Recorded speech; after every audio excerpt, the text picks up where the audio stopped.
So let's bring up a big question here. Why? Why do these modeling tasks? It's messy, right? And I did say that up front. These modeling tasks do get messy. So why would I want to do these if these get messy? And don't necessarily give me an exact answer. Because that's our world. And I feel like the more we can embrace that sense of, math is useful in making predictions, or we can use critical thinking skills or help our students become better critical thinkers, as well as some of these modeling tasks just open a door for us to show students that math is user-friendly at times. It can be, sometimes it's not user-friendly, but at the same time, that's our job, is to say, look, like, maybe I can show you this formula, maybe I can show you this tool, maybe I can show you this idea that's related to math, and something in our, our grade here, like if I'm doing seventh grade, I'm like, we're talking about circumference. Maybe this is something we could use circumference for. Like, sometimes these modeling tasks are useful for just introducing math ideas. And sometimes modeling tasks go beyond this three-act task idea where it's way more complex. And the purpose of doing these smaller tasks is to kind of warm us up to the fact that we could get into more modeling tasks that have way more variables, and we have to do more research online and find data, and that's it. That's interesting, and it's not just, like, here's a worksheet, here's some questions. Let me show you how to do this one way to do something, and just repeat it here for me. Like, that's not useful math to me. Useful math here is applying some concepts and some strategies and some critical thinking to something that's around us. And even if it's silly as wrapping a swing around a pole, I feel like I have to use estimation and rounding and critical thinking and a problem-solving plan to make a prediction, because I'm curious. I want to know how many times this thing is going to wrap around this pole. And that's fun to me. And that's where I'm at. So I know it got messy, but let's reflect on a few of the instructional strategies and the 8 mathematical practices here. And what I do in my session here is I give teachers a blank flow map, or with fill in the blanks, and we go through it and we say, look, what was some important things that I did? And I'll briefly go through some of those. Obviously, as a screencast, this is very hard to do, so I'll do my best. But here's what it would look like, let's say, after we fill it out. And definitely show Act 1. Then we're going to go to Notice and Wonder. And like I said, jot that stuff down. Have kids think, pair, share. Think it, write it down, pair up with somebody, share it with somebody, and then share it whole group. Capturing, I said it numerous times, to get things from kids. Don't let it stay trapped on their pieces of paper. Acknowledge student questions. Don't say, like, all these questions, don't mean anything. Mine's the only question, is the one that matters. No, no, no, no, no. Or don't jump with excitement when somebody asks the question you were hoping they asked. No, no, no, no. Treat every question the same. Then just say, look, we're going to agree on this one question. Let's work on it together. Get them to estimate, make a guess that's too low, a guess that's too high, and capture those guesses. That's important. When we move on to Act 2, TPS stands for Think, Pair, Share the info needed. So one more time, have them jot it down, think about it, share it with somebody, share a whole group. Capture one more time. Estimate the dimensions of something, or estimate the data, and then reveal it. Another opportunity for students to discuss things and identify variables. Give them time to represent their solution strategy, or represent the story, draw a picture, what's happening here. Give them time to do it individually. And I talked to you guys, I said, hey, it's important we don't rob each other of our individual think time. That is so important. Once we do our individual time, there'll be group time, there'll be group work time, collaborate on huge whiteboards, be ready to share. If you get your early finishers, give them an extension, give them a sequel, a task where they have to create something so that you can go as the teacher and help support those other groups that might need your help. And then we get students presenting. Students share the work from their large whiteboards. That's cool. All right, then we watch Act 3 and we say, hey, what happened here? We talk about the kid that gave us the closest guess. We give math love to them.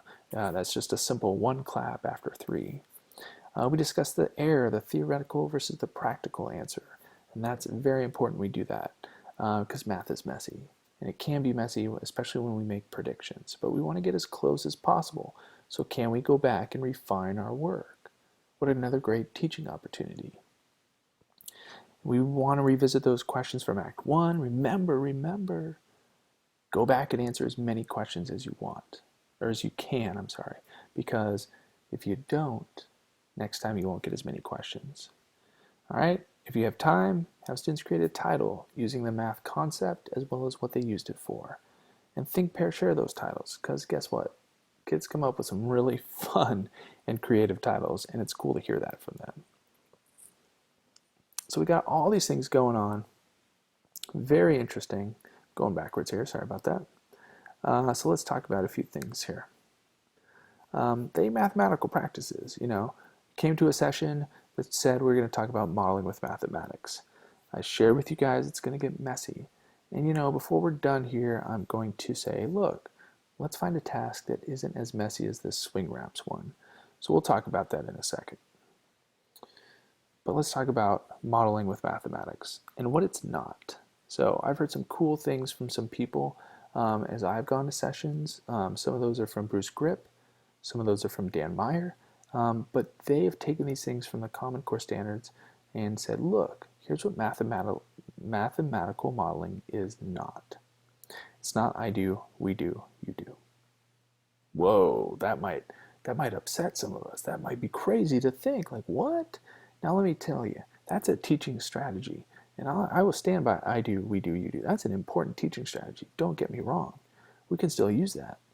But let's just think timing here. When are you doing this? So think in a modeling task, maybe you need to intervene and say, look, I'm going to do an example, then we can do it together, and then I want you to try. And maybe you can apply this new skill to this modeling task.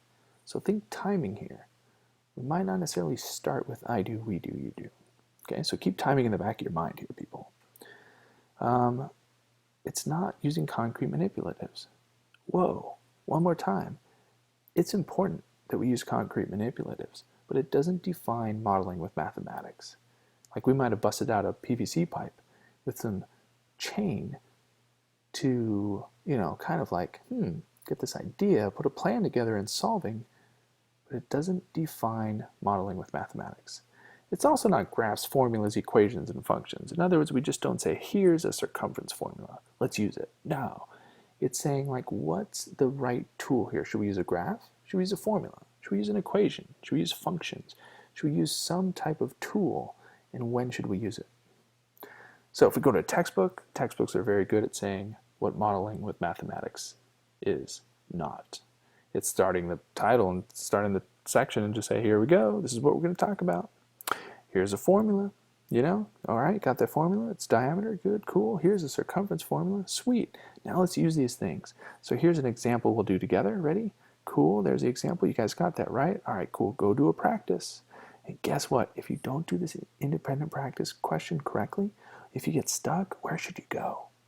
Oh, right there to the example that you didn't get. Sweet. All right, we're good now. So I'm just kidding here, man. This is not what modeling with mathematics is. So what is model with mathematics? Well, let's go back to our task. When did we do it? Well, first thing we do here is identifying variables. Well, think of the things we didn't know. We didn't know the chain length. We didn't know dimensions about the chain.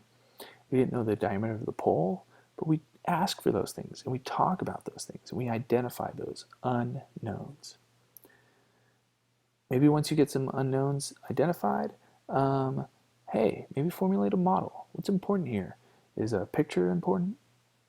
Is a formula important here? What are we going to use? What tool are we going to use here? Once you've got your tool or your plan, start performing operations. So that's my entire worksheet that you see right there. I just kept adding a diameter and using the circumference. Cool, not bad, all right, sweet. I'm going to interpret my results. When I get to the end, I'm like, wait a minute, is this thing going to be 7 reps, 8 reps? How do I analyze my work and say, this prediction makes sense to me right here with about 7 reps? And then with a 3-act task, this is what I love about 3-act tasks. We can most often validate the conclusions. That's pretty cool. We get to see it happen. Not always the case. Sometimes modeling tasks are just making really strong predictions based off the data that we have. So where does this fall in regards to that flow map? Here's where it falls. As you can see, Act 1 is identifying the variables. That might even carry on over into Act 2, where we still need to identify variables, but a lot of the modeling is these 3 things. And then Act 3 is just validating those conclusions. So it's kind of fun to look at. It's nice to have neat and tidy tasks, but they don't always exist.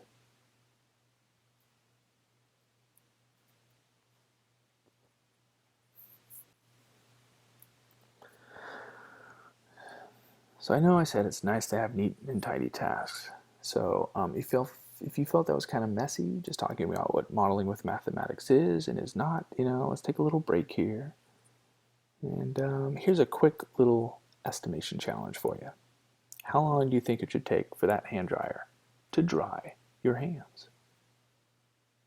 Press pause and think about it. Think of a too low and a too high. Are we using minutes here? Are we using hours? Are we using seconds? What are we using here? Isn't that fun to think of all the variables? How wet are your hands? Did you use soap? Did you use a paper towel first? Did you wipe them on your clothes? Are you in a hurry? Think of all the questions that kids might ask, and those are important questions. And you can get so many questions out of this simple, visual, and simple question. And you can have a good laugh at it too, right? So here it is. You ready for it? Here's what the sign says. Your hands will be dry in 12 seconds or less. Ooh, is that like 0 seconds? Does that count here? Like, does 1 second apply here? Like, that's kind of scary. Like, there's got to be a minimum cutoff here. I don't know. 12 seconds might be the maximum. What's the minimum that makes sense? Like, talk about that with your kids. All right, so the next part of my session would be just saying, hey, if that swing wrap task was too messy for you, you don't like that, like, let me show you another task that I'm very proud of and I feel is more accessible and totally doable in a class and in a wide range of classes and with teachers. So, if you got your hand out here still, I'm going to just go ahead and say, hey, show you something. What do you notice and what do you wonder here?